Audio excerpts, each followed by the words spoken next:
Hey, I'm Big Lou, and it's Big Lou Barbecue and other things I want to do. And guess what we're doing today? You probably read the title. Pork loin. Yeah, I'm smoking pork loin on my barrel house cooker. We're going to top it with a Tasso Gravy. It's going to be good, y'all.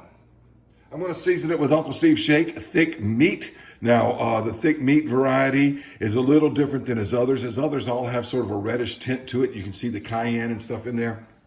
Look at this one. It's got that dark black. It's salt and pepper heavy. There is cayenne and garlic and other stuff in there. And of course, SPG or your favorite rub might be good too. But if you haven't tried Uncle Steve's, all this stuff is pretty darn good, y'all. And this is going to be good on this pork loin. I've had it on a brisket before. Good stuff. And I'm going to rub it down with this Loin garlic balsamic marinade I just found in my cabinet. I think my wife picked this up. I normally would use my SWAT team soy, Worcestershire, and Tabasco, but I got this and I thought that'd be good. So I'm just letting you know I'm trying this. But if you don't have this, just some Worcestershire sauce, soy sauce, or mixed together, throw in a little bit of Tabasco, that'd probably work well. All right, this is the pork loin. I got it at Sam's Club, and I'm a little disappointed because it didn't have more fat on it to trim off. They said, well, that's less work. Yeah, but I wanted the fat because I want to render out the fat to make a little lard, to make the roux, to make the good Tasso gravy we're going to make, all right? So let me go ahead and get this fat, the rest trimmed up off of here. But that section right there, that was where the label was. If I'd noticed it, I probably wouldn't have bought this pork loin. All right, we'll be right back after I trim the fat. Okay, so I've trimmed this much fat off of it. There's the underside. Of course, the underside doesn't have fat. This is all that back fat, and that makes pretty good lard. So we're gonna take that, I'm gonna set that to the side, and I might have enough for the gravy. If I don't, I'll add some of that bacon grease from yesterday morning's breakfast cook. Now this is a whole pork loin. This part down here, I believe is called the point, and this part's called the flat. A lot of times at the grocery store, they'll just have this part. What they'll do is they'll bend it like that, and where it bends, they'll cut it. They'll make butterfly chops maybe out of this, or pork chops out of that. I do that a lot. And then this part here is sold as a pork loin center roast, but this is the whole pork loin, and I'm gonna hang it in the my barrel house cooker like that. So let's go ahead and get it seasoned up. Now, I already poured up that balsamic marinade. I've never used it before. I was expecting it to be thin, like Worcestershire sauce or a soy sauce or something, but it's quite thick, almost like a barbecue sauce. So guess this will be a good binder for it. Just gonna, you see, it's thick, almost like a steak sauce. More like A1 and not like Lee & Perrins. It's kind of, I wasn't expecting it to have that consistency to it. So, it smells delicious. I haven't tasted it. I should have put my finger in there and tasted it before I started. You know what, this hand's clean. I'm gonna taste it. Right there. Well, that is kind of good. And now it's got that balsamic vinegar taste at the end. Definitely more of a marinade than a finishing sauce, but yeah, imagine a steak sauce with some balsamic vinegar in it. That's what that tastes like. You can definitely taste the Lee & Perrins. Now I'm putting on the Uncle Steve's thick meat, Uncle Steve's Shake, and we'll get this all over it. Just kind of pat it in there, and I'm gonna get the bottom side too. So then I'll meet you out at the cooker.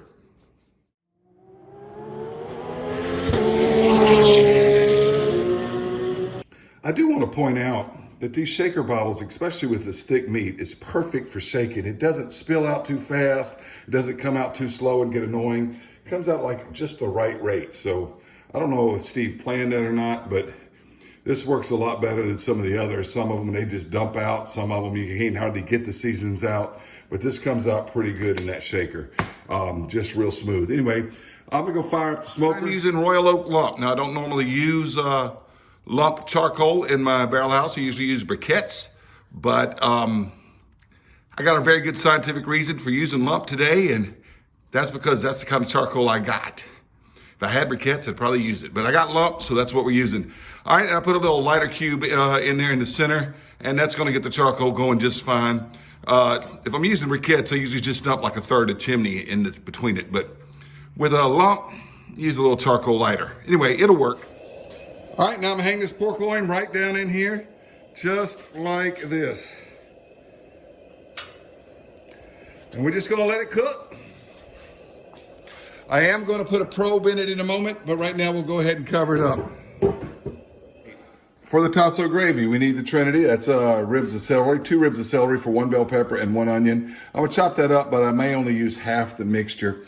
And then we need some Tasso. I made this Tasso, and I've got a video on how to make Tasso. If you don't, you can get some at the grocery store if you live in the Gulf South. Anyway, and we need about 3 cloves of garlic. And probably I'm going to throw in some green onion tops too. Celery, the bell pepper and onion, and the Tasso all chopped up. Look at that pretty Tasso. It should have a pink color like that if you did it right. Now the seasoning from this gravy, most of the salt and the spices are going to come from the Tasso, which is a heavily seasoned meat. After the gravy's done, I'll adjust the seasoning with some salt and stuff. The garlic will go in later. All right, I took those pieces of fat and I rendered them down, and I've got a little bit of lard in here. And I'm probably going to have to add a little bit of bacon grease, but I think I can make the roux with what I got. So let me get these out and we'll start the roux.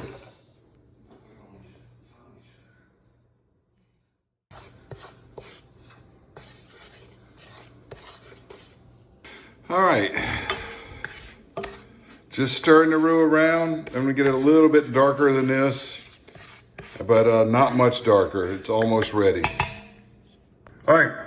This roux is about the color I want it. I'm gonna pull it out of this old Griswold skillet, and we're gonna start sauteing up the Cajun Trinity. I set the roux aside in that container and wiped out this old Griswold skillet. And what I'm gonna do to saute down this Trinity is I've got a little bit of that garlic oil left from earlier. I'm just gonna use that. I could use butter, vegetable oil, whatever. And I'm gonna throw the vegetables in there and we're gonna start sauteing them down. All right, I just got the celery, onion, and bell peppers and Tasso in this skillet. And I'm going to saute it down, and I'll show you what it looks like when it gets done.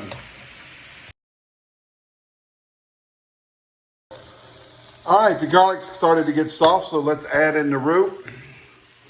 Dump it in there. And I'm gonna need to use a little 2 hands to get it out, but we're gonna dump the roux in and start mixing it up.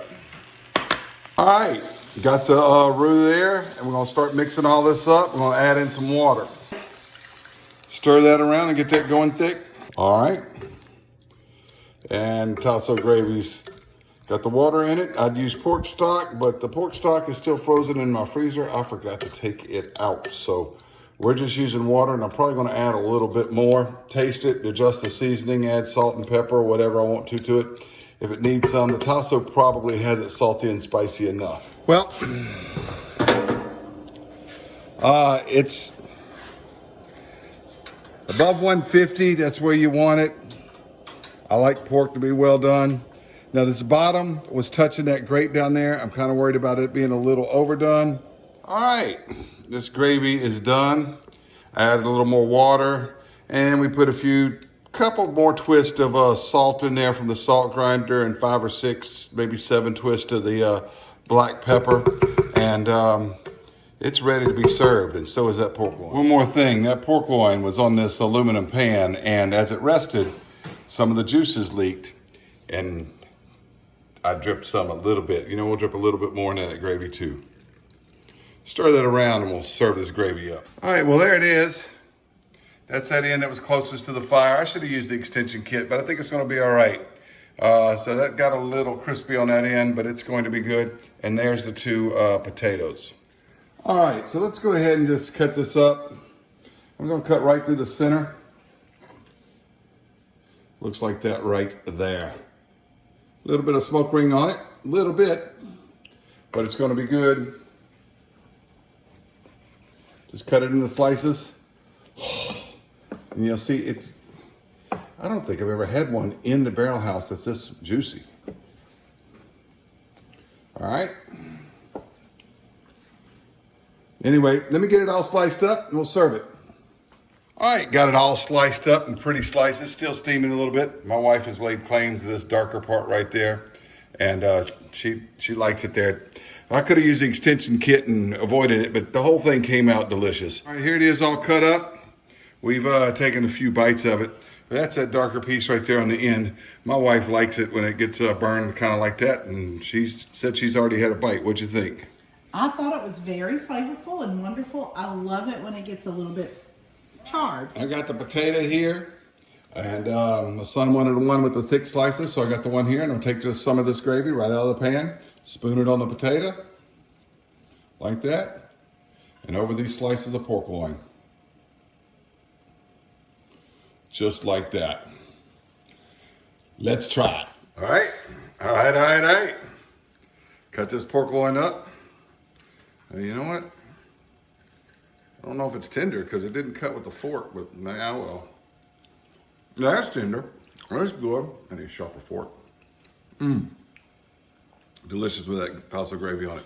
Now let's try a good slice of this potato right here. All right. I'm just gonna take a whole big old slice of it. Got those herbs on there. Look at that. Look, I dropped it. Didn't never, dogs get it. I don't like serving stuff with onions in it. But hey, you get me. You don't get some fancy chef, you know? Can I get this? All right, there's a slice. That's good. That's good, that's good, that's good. Well, that was probably the worst taste test ever. Dropped a piece of potato on the floor. Fork didn't cut the piece of pork loin, but I've already eaten it, y'all. And I'm telling you, all the others cut just really easy. So why did it do this on camera? Anyway, there's a piece of that little part that was hanging at the end. The whole thing's good. Very good. Anyway, Uncle Steve, thanks for the shake. That thick meat's good on pork loin. Tasso gravy's delicious. Y'all gotta try it. Thanks for watching Big Lou Barbecue.